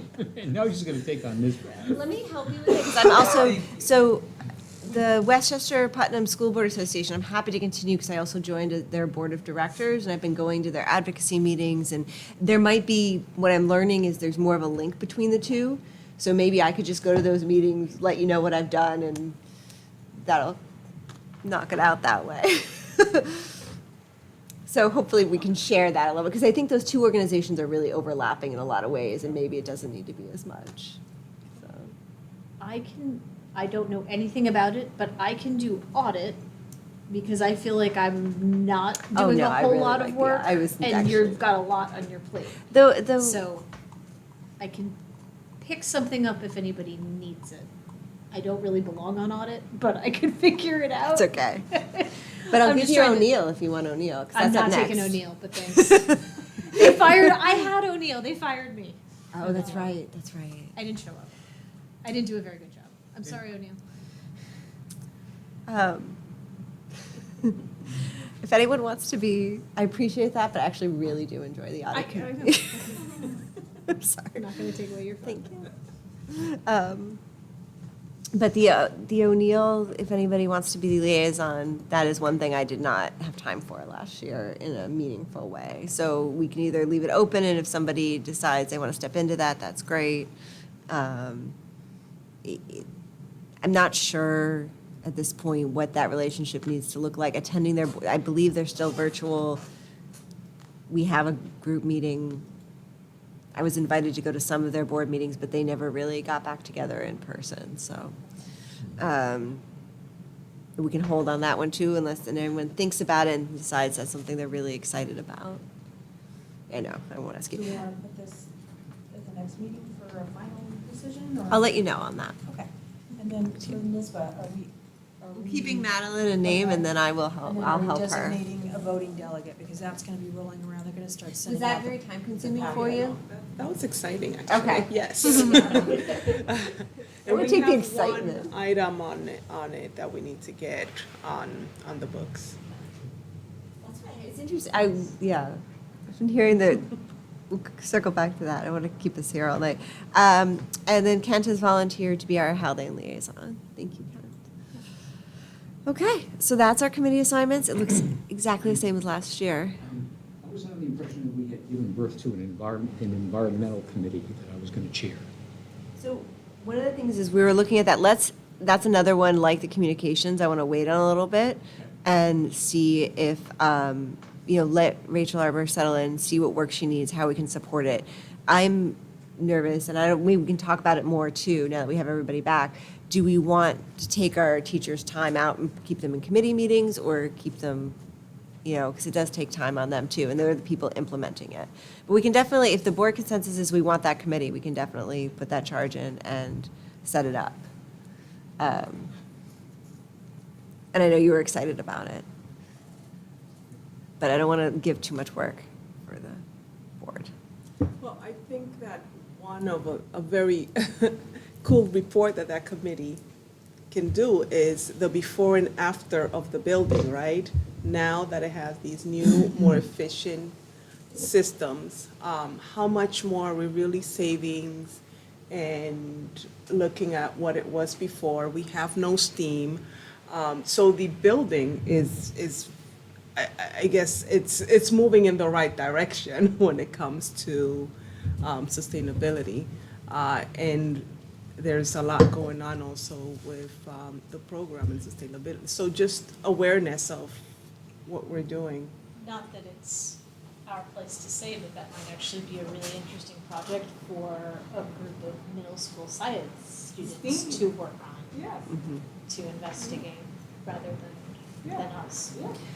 With the environmental committee, what would they, clearly the connection would be to Rachel Arbor as our environmentalist, but what else would the committee look at and do, taking into consideration the fact that we're going to possibly face another difficult budget year? So I want to be mindful that we don't want to add programs that add money. Well, I mean, I can spit out a couple things like the school forest, and it's one of the signature, assets of this community, and maybe there are ways to focus attention on that. But maybe we should have an informal conversation about this. Are there other people who would be interested in working on that? Especially if we're setting aside communications for a little bit. Since we have Rachel, who's devising the curriculum, I know we used to have environmental as a building level committee, right? So it was a lot of parents.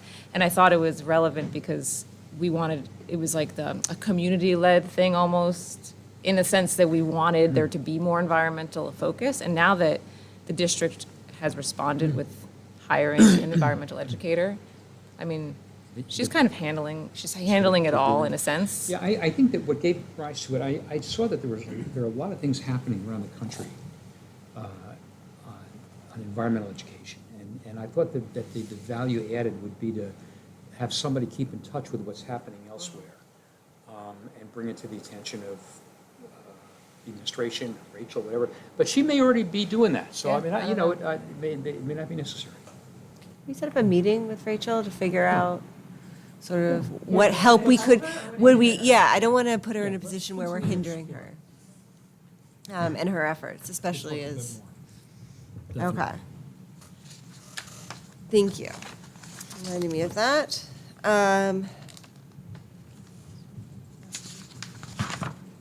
So those are assigned now, Dusty, there's no vote attached to that?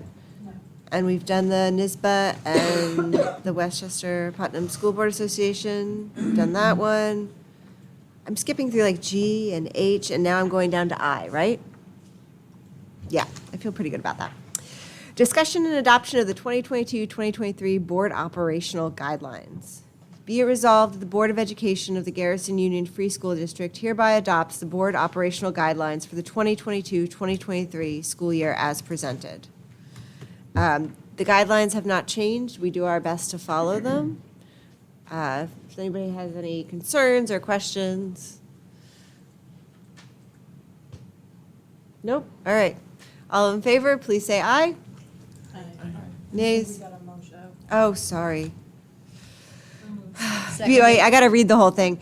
Did I read it? All right. Got the motion. All in favor? Seconded. All right. All in favor, please say aye. We got ayes, nays, abstentions. Okay. President's remarks. I'm going to be very brief. I don't have a lot. But I will say, I was reflecting on this and looking back at past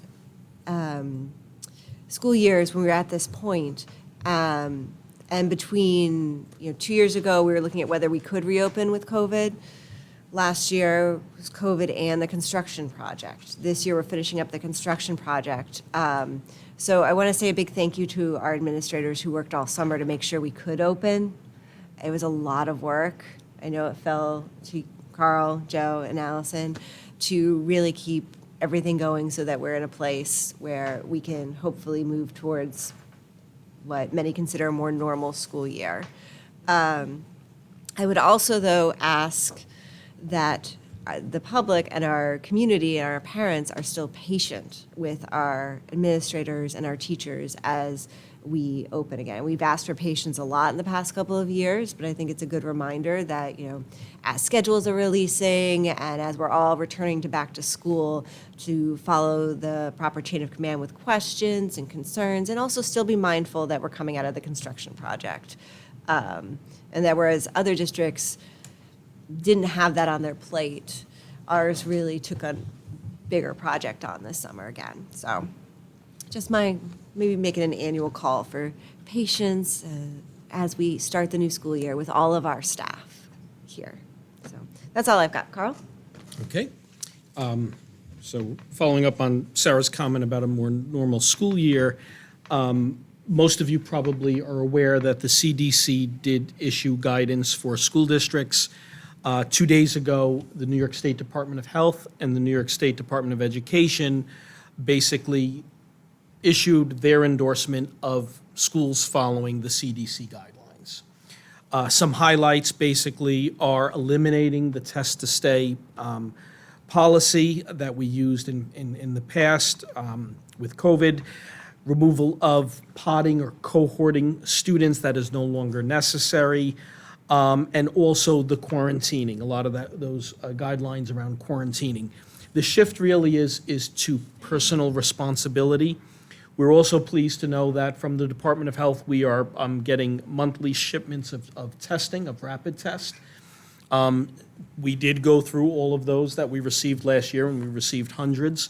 So those tests will be available. We will, Nurse Melissa will put out a communication to parents, and we really will encourage parents, if your child has symptoms, if you have symptoms, the school will make those tests available. They're very expensive. But we'll make them available free of charge to all of our families, our staff, and encouraging personal responsibility when you feel symptomatic. But a lot of the restrictions are gone. Hopefully, as we move into the fall, that continues. It's hard to say right now with variants and stuff, but we do think we're going to have a much more normal year, and we remain hopeful at this point. Any questions about that? Okay. Moving on, I've met you may recall back in June, our county executive talked about allocating $2 million from the American Rescue Plan funds to support schools with safety and mental health. I've met with Sheriff McConville about this, and as well as Commissioner Piazza and Deputy Commissioner Sarah Serviato, who is new to Putnam County Department of Mental Health. So they asked for ideas. They don't have a formal process for school districts to apply for funding, but they made it very clear that there is funding available. So with the sheriff's department, I talked about things like potentially adding a few surveillance cameras, which we talked about earlier, maybe covering just our garage and a couple of locations that are currently not covered. Also, an enhanced ID badge for staff. We have one, but it's older, and there's more sophisticated badges that you can obtain. There's an expense attached to that. And also trainings. I think some of our board members actually gave me that feedback. Trainings for parents, for the community, on gun safety, internet safety, and various relevant topics. So the sheriff has told me that they will soon be able to, accept formal requests, talk about pricing, and talk about sharing some of the grant money with our district. So it looks very hopeful. Same thing with the Commissioner of Health. They talked about potentially funding some of our mental health staff. So on tonight's agenda, there is a .5 psychologist, for example. We may be able to get some of that funded through this funding source. So that is something I'd like to request. Also, trainings for staff, for parents, for community. They asked if we would be interested in that, and I said absolutely yes. So I will keep you posted on that, and certainly if the board has any ideas for requests or additional things, health, safety, mental health, anything like that, I certainly would welcome your suggestions. Okay. After the budget vote successfully passed in June, we all made a promise to the community that we would continue. We wouldn't wait till the next budget process in the spring, but that immediately we would look for ways to either generate revenue, pursue grant money, and with all that was going on this summer, it's been a busy summer. I really need to recognize my colleague Joe Jimick, because there were a few grant opportunities and there were deadlines this summer. And Joe has worked very hard on top of everything else going on with the capital project. I'd like him to tell you about two promising grant opportunities that we are pursuing. So, Joe? Yeah, so we have a few things that we're working on. We have, as we talked about before, we have applied for some grants through FEMA to recover some money that is due to the pandemic, both with the enhanced cleaning that was done and with the iTutor program. We have some initial grant applications in for all three of them, but the one for iTutor, they came back with a list of some additional items that they wanted, and I've submitted all those. So we'll see what they come back with, but that has a potential for funding a lot of the stuff that wasn't covered by BOCES aid. So we're looking at some very good things there. And then there's a grant opportunity that is out there for the purchasing of electric buses. It's a EPA grant. It's the way it works is there's a lottery in order to get the grant. In order to be in the lottery, you had to generate a grant application by August 16th, I think it was. So we worked with a company to help us submit a grant application. It was it's a no charge kind of a arrangement, but we were able to submit a grant for that based upon our category of need. The category of need, it depends upon whether or not you're a district of need, a high needs district, or if you're rural. There's three categories of rural. There's rural distant, rural remote, and rural fringe. We are considered rural fringe is our classification, which makes us eligible for about two-thirds of the funding of these electric buses. So that is a significant grant opportunity. So we submitted a grant for that. The lottery takes place within a couple of months, and then if our name is selected, then we'll talk about more about what we would do. But a electric, large, 66 passenger electric bus costs over $300,000. This would cover 200,000 of that 300,000. So it's a big thing. If we are also have been working out with we're working with our potential legislative representative to see if we could get the category changed for rural fringe so that it would fully fund the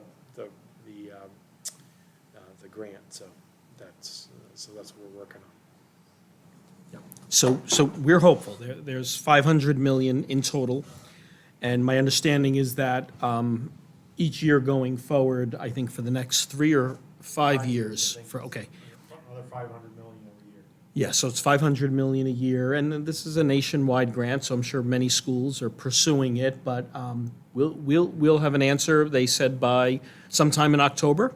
So we will circle back to the board, and we'll let you know if we're fortunate enough to be approved for some of these grants. Climate money in the Inflation Reduction Act, is that what this is? This before. predates it, but I believe that some of it may kick more money in this direction. And it's only for, this is only for the large buses, so not for like the vans or the small stuff. So this would be for big buses. So Joe, thank you for all your efforts in pursuing this on top of everything else. It's exciting. And just lastly, we have professional conference days for all staff, August 31st, September 1st. There'll be a lot of trainings and safety plan reviews and IEP reviews. We have a number of new staff members that we will welcome and help get them acclimated. On the 1st, we're welcoming for a meet and greet our kindergarten and pre-K students. The teachers and the staff will bring them into the building, show them around, and hopefully get them comfortable for the first day of school, which is September 6th. So we're very excited. And that's all I have, Sarah. Do you have any questions for Carl or Joe or comments? Thank you guys again for all your work this summer. It's really appreciated. All right. Moving on, we have public comment. I'm not going to read this here. I think I'm just going to keep going as our seats are still empty. Okay. Next up, we have accept the minutes. Be it resolved that the Board of Education of the Garrison Union Free School District hereby accept the minutes of the annual reorganizational meeting of July 13th, 2022, and the regular business meeting of July 13th, 2022, as presented. May I have a motion, please? So moved. Thank you. Any questions or comments on the minutes as presented? Great. All in favor, please say aye. Aye. Nays? Abstentions? Okay, moving on to the personnel items and the consent agenda. Be it resolved that the Board of Education of the Garrison Union Free School District, upon the recommendation of Carl L. Albano, Superintendent, does hereby approve the items of the personnel consent agenda as presented. May I have a motion, please? So moved. Second. Okay. Carl, do you want to speak to these, please? Sure. There are 2 resignations, which this was difficult news that we learned about over the past several weeks. One is our Director of Technology and Innovation, Mike Sammartano. The other is our school psychologist, Jess Van Decker, who's been with the district for quite some time. To be very frank with the board and the community, we went through a difficult budget process. We had to list both of these positions on a contingency budget. If the budget was not approved, these positions were at risk. I believe these 2 individuals were very happy here, loved working in Garrison, were very committed to us. But of course, they have responsibilities for their family and their careers, and they did start pursuing positions towards the very end of the school year. Those interview processes played out, over July. And they both were offered very good opportunities. So we are happy for them. But of course, the timing of resignations of 2 key positions is difficult in late August. In the world of schools, it's never a good time. Late summer, early fall to be trying to fill key positions like this. What I did with the psychology position, we have mandated psychology counseling that has to take place for children. We have to do psychological evaluations, and there's a number of other requirements that are needed. But we evaluated the caseload, and we thought we could make do with a .5 psychologist. So I did post for a part-time psychologist. There were 16 postings, openings in early August for school psychologists in our region. A lot of that, I think people are using their APR funding to increase mental health staff. So it was a very competitive environment. There is a real teacher shortage. You probably heard about that on the news. Fortunately, we attracted a veteran psychologist who recently retired. And let me just give you a little bit of a background on her. Her name is Dawn Gorlinski. We did go through an expedited interview process. She was in Carmel Central School District for, I think, 18 years. Prior to that, she worked in New York City for, I believe it was approximately 10 years. She has a bachelor's in psychology from Hunter College, master's from Queen's University, doctor of psychology from Yeshiva University, and then additional studies in school neuropsychology from Texas Women's University. She is fully certified. Her references were outstanding. Spoke to the administrators in Carmel. They were trying to hire her at the same time that I was checking references. They had to leave.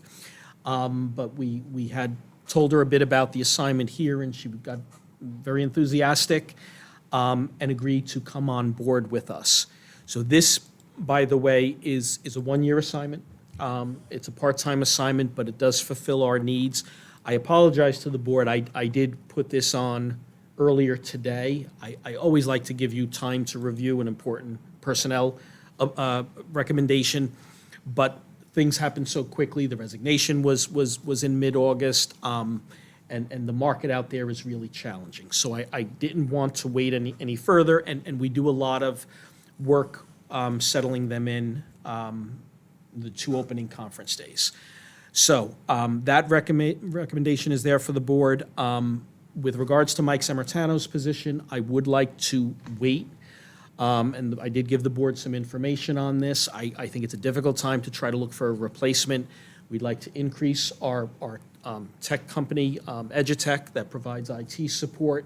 We'd like to work with BOCES and the Lyric to try to fill some of the responsibilities that Mike covered.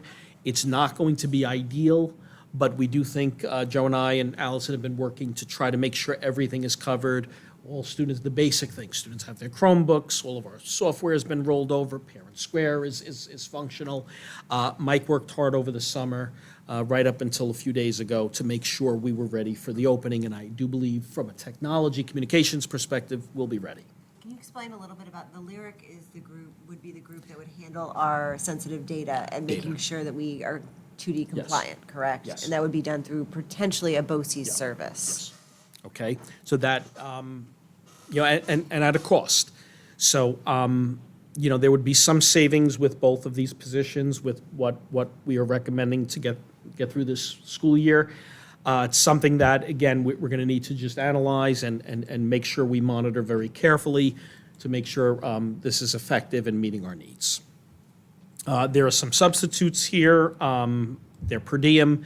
That means they would be working for us as needed. There are mentors, which are contractually required for our new staff. Those are recommended by our principal, Allison and Mig. We have coaching appointments. These are coaches that have done a great job, Mr. Beckley, Mr. Keegan, Ms. Gargaro. They've all done coaching for us in the past. There is a minor amendment to our principal's employment agreement. There was an oversight, so this is an updated agreement. And then there are summer work days for our school guidance counselor, just to get schedules in place. Mr. Diego, we're asking for 2 days for her, and also some summer work hours for our school nurse, Melissa DeFonce, who is going to come in next week and make sure our pre-K and K students, we have a good number of them, all of their health records and everything are in good shape. And teacher's aide. Yeah. Oh, and I apologize, I skipped over, there is a teacher's aide. Michelle Responte worked with us last year. She did a leave replacement. She is willing to come back as a teacher aide. She did a very good job. She's a fully certified teacher, so she has great qualifications for this position. So we are recommending her for one of the aide vacancies that we have. So that's a lot. So, and I know, please take some time if you'd like to look over, especially the psychologist. Carl and I did speak before dropping it in. If we hadn't dropped it in for this meeting, we wouldn't have a psychologist to start school. So we wanted to really take a look at it. But if you have any questions, concerns, thoughts, comments on any of these,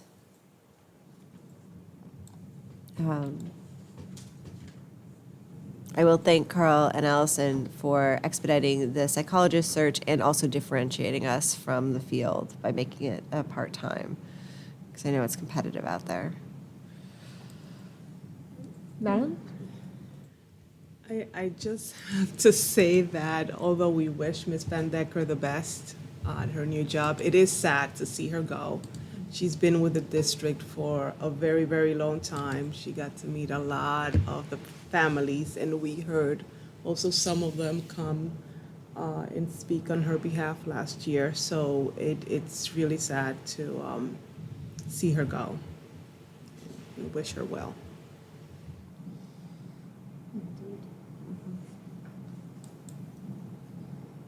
And I would say that while Mr. Samantano was not with us as long, he did a lot last year for us, so I appreciate everything he did, and I do hope that they, find career success in their new opportunities. All right, any other questions or comments on this agenda as presented? Are we ready to move to a vote? Okay.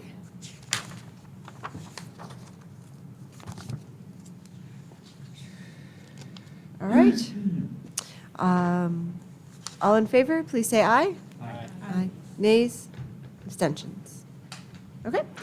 Next, we're going to move on to CSE, CPSE recommendations. Be it resolved, the Board of Education of the Garrison Union Free School District approved the Committee on Special Education, CSE, and the Committee on Preschool Special Education, CPSE, recommendations and student placements. May I have a motion, please? So moved. Okay. All in favor, please say aye. Aye. Nays? Abstentions? Approval of new business items. Be it resolved, the Board of Education of the Garrison Union Free School District hereby approves the new business items as presented. May I have a motion, please? Okay. Joe, do you want to speak to the big one on here and the reason why we meet at this time every year for the very exciting tax levy? So we have to have permission in order to be able to collect the taxes. So the tax warrant is something that establishes our permission to do that, and we have to authorize it in order for us to collect taxes for the year. The bills and everything are all printed, and all this information is ready in order for us to start the collection, but it just needs your formal approval. So this is the tax levy for the school as well as the library that we collect. Okay, any questions on that? Okay, next up, there's a physical, do you want to speak to some of the other items, Carl? Sure. On contracts? Thank you. The next three, Exceptional Horizons Physical Therapy Service has been used here for many years. We're very happy with the service. We don't have a full-time PT because we just don't have those needs. It makes sense to contract out. They kept their rates the same, which we appreciate. So I'm recommending that we bring them back for an additional year. There is a consultant agreement for Michael Sammartano, up to no more than 100 hours. We may not need 100 hours from Michael, but there's a lot of detailed systems and information that we would like the ability to access Michael if need be. He also built our new website. Part of this time will be used to manage the website. We do think that will be minimal. He is also willing, if his schedule permits, to continue to provide some PD. He did a lot of PD for our staff last year, so we're hopeful that maybe we can have him continue with that. Where's he going to be? In Katona Lewisboro, David, School District. The other one is a MOA, a Memorandum of Agreement with our Teachers Association. You may recall last year that we worked with the teachers to change parent-teacher conference, our model that we had in the past. We thought extending it to after hours would be better for parents, more convenient, especially for working parents. So this agreement is our teachers are going to stay through 6 p.m. And we'll have 2 conference days in the fall and 2 conference days later in the school year. And the goal is for them to see all of their students both times, twice a year. All of their students' parents, excuse me. So that is this MOA. We're going to try this for 1 year. I'm hopeful if it is successful that it's something we will make permanent. Then we have a contract with Henrik Hudson. We do have some children placed there with IEPs for special programs. And then the remainder of these, I believe, are the change orders that we reviewed earlier at the meeting. But there are some transportation. Let me turn it back to Joe. So the transportation contract is, there is a number of them there. They are all extensions of runs that we have established with Orange County, just support for this school year. So there's one to cover the large buses. There's a couple for special education, and then there's one for a shuttle that we use after school. So these are you have the permission to extend on a year-to-year basis based upon the CPI that's set by the government CPI, but it's the May CPI number, which is set by through New York State, and that's 6.3% this year. And so it's essentially the cost of those particular runs from last year multiplied by that CPI amount. And let's see. And then there's one student that's going to be transported by a parent, and that is a similar arrangement that we did in a prior year, special education student. And then we have some obsolete textbooks and some obsolete equipment. The PA system that was originally part of the building is being replaced with another one as a part of the capital project, and the actual PA system has several asset tags on it, so we have to ask permission to obsolete to get rid of it. It's no longer connected to the building. Have any questions for Arlo or Joe regarding new business items? Okay. All in favor, please say aye. Aye. Nays, abstentions. Okay, thank you both. That brings us to the second public comment. I'm going to quickly close that and move on to board member comment. Jocelyn? No comment? David? Madeline? Courtney? Nope. Ken? No, thanks. Matt? I have no further comment this evening as well. Next, we will move on to executive session. Be it resolved, the Board of Education of the Garrison Union Free School District hereby enters into executive session for the purpose of discussing Board of Education goals for the 2022-2023 school year. May I have a motion, please? Seconded. Thank you. All in favor, please say aye. Aye. Nays? Abstentions. We will adjourn executive session without any further action being taken. Thank you.